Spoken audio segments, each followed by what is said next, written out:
Well, it's time now to have a look at what's making headlines in the French newspapers this Wednesday with our press reviewer, Florence Firmino, who joins me now. Hello, Florence.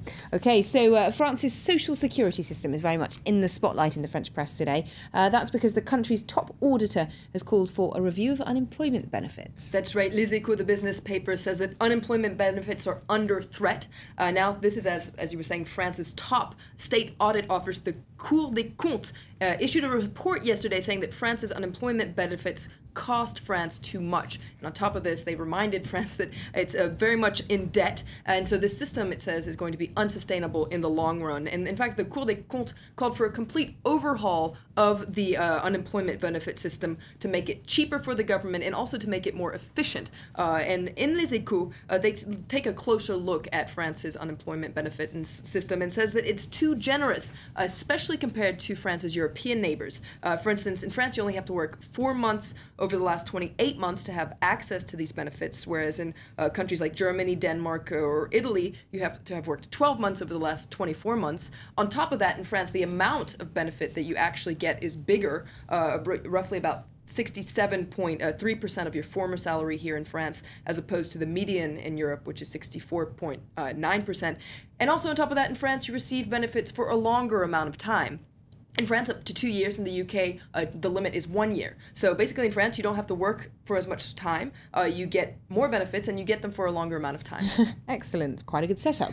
But unsurprisingly, the right-wing newspaper Le Figaro is happy about this report. That's right. Le Figaro applauds this report in their editorial today and say that it's going to take a lot of courage to change the system. But it points out that these changes are necessary, and not only for France, but also for the good of Europe. Because according to Le Figaro, if France makes these changes, it'll bring France and Germany closer together.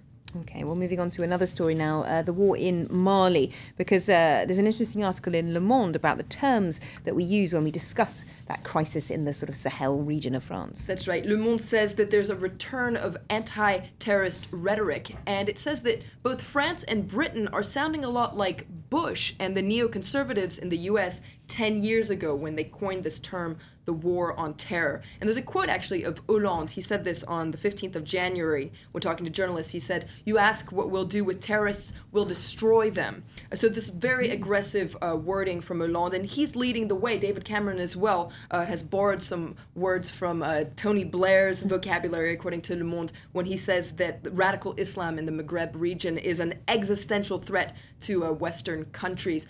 Le Monde points out that in contrast, the US is being a lot more measured in the terms it uses. And Le Monde says that perhaps one reason why Hollande is using such belligerent vocabulary is to try to shake up public opinion and get some more support in the UN. OK, well, the left-wing paper Libération is also focusing on what's going on in Mali and the risk of crimes against humanity on both sides. That's right. Libération talks of a spiral of revenge and says that France has two enemies in Mali, a very clear one, which are the Islamist groups who have taken over the north, but also a more insidious one, and that's the desire for revenge within the Malian army as it reconquers the north. And according to Libération, this is a desire that could completely discredit France's military operation in Mali.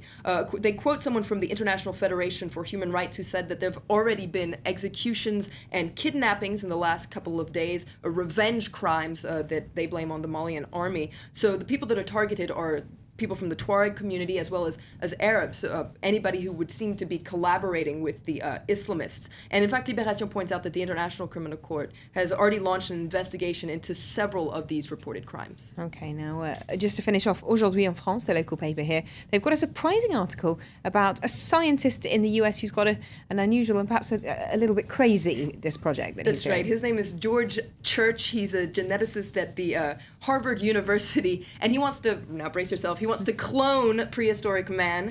He says that... not prehistoric animals, prehistoric man. It's not quite Jurassic Park. Neanderthal man, who's been extinct for 30,000 years. Now, he, according to Aujourd'hui en France, they outline how this could be possible. Church says that we have the technology not only to reconstruct the DNA, but to clone our ancestor. And he says it's quite easy. Now, as you can imagine, this has raised all sorts of outrage in the scientific community and raises all sorts of ethical questions. But Church says he's very determined determined, and in fact, he's looking for an adventurous woman to be a surrogate. So I don't know, Lorna, perhaps you'd be interested. I wonder what Francois Rancat would say about that. That would make a good report, certainly, but maybe not quite for me. Thank you very much indeed, Florence, for that look at today's French papers.